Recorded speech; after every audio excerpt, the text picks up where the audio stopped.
Telangana speaker గడ్డం ప్రసాద్ అధ్యక్షతన BSc సమావేశం జరిగింది. ఈ సమావేశంలో భాగంగా ఈ నెల 27వ తేదీ వరకు అసెంబ్లీ బడ్జెట్ సమావేశాలు నిర్వహించాలని నిర్ణయం తీసుకున్నారు. అలాగే ఈ నెల 19న బడ్జెట్ ప్రవేశపెట్టనున్నట్లు వెల్లడించారు. 14, 16వ తేదీ అసెంబ్లీ సమావేశాలకు సెలవు ప్రకటించారు.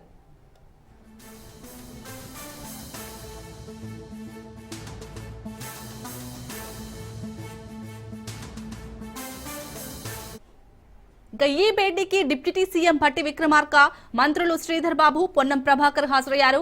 బీఆర్ఎస్ నుంచి హరీష్ రావు, ప్రశాంత్ రెడ్డి పాల్గొన్నారు. బీజేపీ నుంచి మహేశ్వర్ రెడ్డి, ఎంఐఎం నుంచి ఓవైసీ, సిపిఐ నుంచి కూనంనేని సాంబశివరావు పాల్గొన్నారు.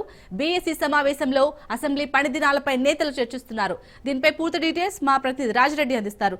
రాజిరెడ్డి చెప్పండి, తెలంగాణ స్పీకర్ అధ్యక్షతన బీఎస్సీ సమావేశం ముగిసినట్టుగా తెలుస్తుంది. అప్డేట్స్ ఏంటి సమావేశానికి సంబంధించి? కొద్దిసేపటి క్రితమే బీఎస్సీ సమావేశం ముగిసింది. బీఎస్సీ సమావేశంలో బీఆర్ఎస్ నుంచి హరీష్ రావు, ప్రశాంత్ రెడ్డి, అదేవిధంగా కాంగ్రెస్ నుంచి deputy CM Bhatti Vikramarka, Sridhar Babu, Ponnam Prabhakar, MIM నుండి అక్బరుద్దీన్ ఓవైసీ, బీజేపీ నుండి ఏలేటి మహేశ్వర్ రెడ్డి, సిపిఐ నుండి కూనంనేని సాంబశివరావు పాల్గొన్నారు. అయితే స్పీకర్ కు బీఆర్ఎస్ అదేవిధంగా ప్రతిపక్ష పార్టీలు దాదాపు బడ్జెట్ సమావేశాలు నెల రోజులు జరపాలి, పెద్ద ఎత్తున రాష్ట్రంలో కరువు నెలకొంది, అదేవిధంగా రైతాంగ సమస్యలు ఉన్నాయి, అదేవిధంగా ఇచ్చినటువంటి హామీలు నెరవేర్చలేదు, వాటన్నిటిపైన చర్చ జరగాలి, కనీసం ఒక 30 రోజుల పాటు, నెల రోజుల పాటు అసెంబ్లీ సమావేశాలు జరగాలని ప్రతిపక్ష పార్టీలు కోరాయి. అయితే దాదాపు 14 రోజులు అసెంబ్లీ సమావేశాలు నడపడానికి బీఎస్సీలో నిర్ణయం తీసుకుంది. అంటే ఈ నెల 27వ తేదీ వరకు అసెంబ్లీ సమావేశాల్లో జరిగే విధంగా బీఎస్సీలో నిర్ణయం తీసుకుంది. అంతేకాకుండా 19వ తేదీన ఈ బడ్జెట్ ను ప్రవేశపెట్టబోతున్నారు. అదేవిధంగా 14వ తేదీ, 16వ తేదీలో హోలీ, అదేవిధంగా ఆదివారం కావడంతో ఆ 2 రోజులు సెలవు దినాలుగా ప్రకటించారు. మొత్తం చూసుకున్నట్టయితే 14 రోజుల పాటు సమావేశాలు జరగబోతున్నాయి. 27వ తేదీ వరకు ఈ యొక్క సమావేశాలు జరుగుతాయి. ఒకవేళ 25వ తేదీ వరకు ఈ ప్రతిపక్ష పార్టీలు ఇంకా సమయం కావాలన్నా ఇంకొకటి 2 రోజులు పొడిగించే అవకాశాలు ఉన్నాయని కూడా ప్రభుత్వ వర్గాలు చెప్తున్నాయి. ఇప్పటి వరకు అయితే బీఎస్సీలో తీసుకున్న నిర్ణయం ప్రకారం 27వ తారీఖు వరకు అసెంబ్లీ సమావేశాలు జరగనున్నాయి. అయితే ప్రతిపక్ష పార్టీలు ఏమన్నా ఒత్తిడి తెలిస్తే 1-2 రోజులు పెంచే అవకాశాలు అయితే స్పష్టంగా కనబడుతున్నాయి. ఇప్పటి వరకు అయితే అధికారికంగా తీసుకున్నటువంటి నిర్ణయం ప్రకారం బీఎస్సీలో నిర్ణయం చేసిన ప్రకారం 14 రోజులు జరగనున్నాయి. 27వ తేదీ వరకు ఈ యొక్క అసెంబ్లీ సమావేశాలు జరగనున్నాయి. అలాగే రాజరెడ్డి, మరి ప్రతిపక్ష పార్టీలు ఒత్తిడి తెచ్చే ఛాన్స్ ఉందా? అంటే ఖచ్చితంగా ఇప్పటికే బీఆర్ఎస్ గానీ బీజేపీ గానీ ఒకటే చెప్తా ఉన్నాయి, రాష్ట్రంలో చాలా రకంగా అధ్వాన పరిస్థితులు నెలకొన్నాయి, ఇచ్చినటువంటి హామీలు నెరవేరలేదు.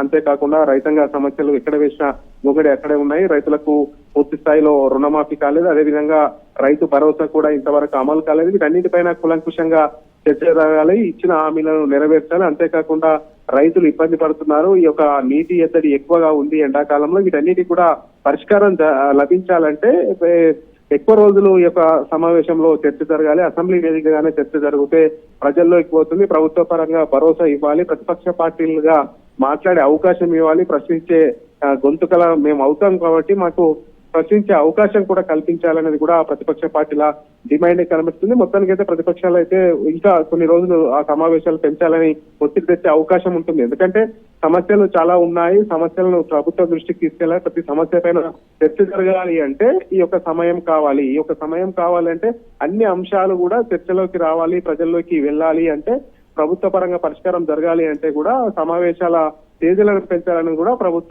ప్రభుత్వాన్ని ప్రతిపక్ష పార్టీలు కోరే అవకాశాలు అయితే కనబడుతున్నాయి. Shalini. Right, thank you Rajireddy.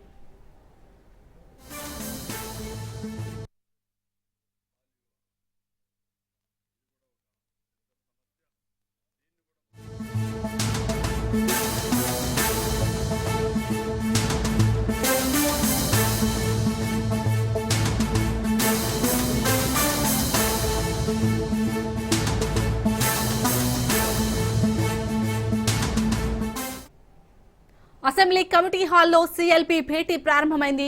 CM Revanth అధ్యక్షతన ఈ సమావేశం కొనసాగుతుంది.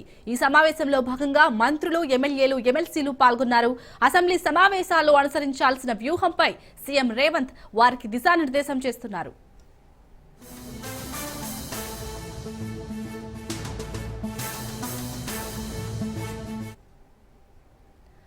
అసెంబ్లీ కమిటీ హాల్లో సీఎల్పీ భేటీ ప్రారంభమైంది. సీఎం రేవంత్ అధ్యక్షతన ఈ సమావేశం కొనసాగుతుంది. సమావేశంలో భాగంగా మంత్రులు, ఎమ్మెల్యేలు, ఎమ్మెల్సీలు పాల్గొన్నారు. అసెంబ్లీ సమావేశాల్లో అనుసరించాల్సిన వ్యూహంపై సీఎం రేవంత్ వారికి దిశానిర్దేశం చేస్తున్నారు. రైటిక సీఎల్పీ భేటీకి సంబంధించి పూర్తి డీటెయిల్స్ మా ప్రతినిధి రాజు అందిస్తారు. రాజు చెప్పండి, అసెంబ్లీ కమిటీ హాల్లో అయితే సీఎల్పీ భేటీ ప్రారంభమైనట్టుగా తెలుస్తుంది. అప్డేట్స్ ఏంటి? కొద్దిసేపటి క్రితమే అసెంబ్లీ కమిటీ హాల్లో కాంగ్రెస్ శాసనసభా పక్ష నేతల సమావేశం కావడం జరిగింది. ముఖ్యమంత్రి రేవంత్ రెడ్డి అధ్యక్షతన ఈ యొక్క సమావేశం కొనసాగుతా ఉంది. ఈ సమావేశానికి డిప్యూటీ సీఎం మల్లు భట్టి విక్రమార్క, అదేవిధంగా మంత్రులు, ఎమ్మెల్యేలు, ఎమ్మెల్సీలు కూడా ఈ యొక్క సమావేశానికి హాజరు కావడం జరిగింది.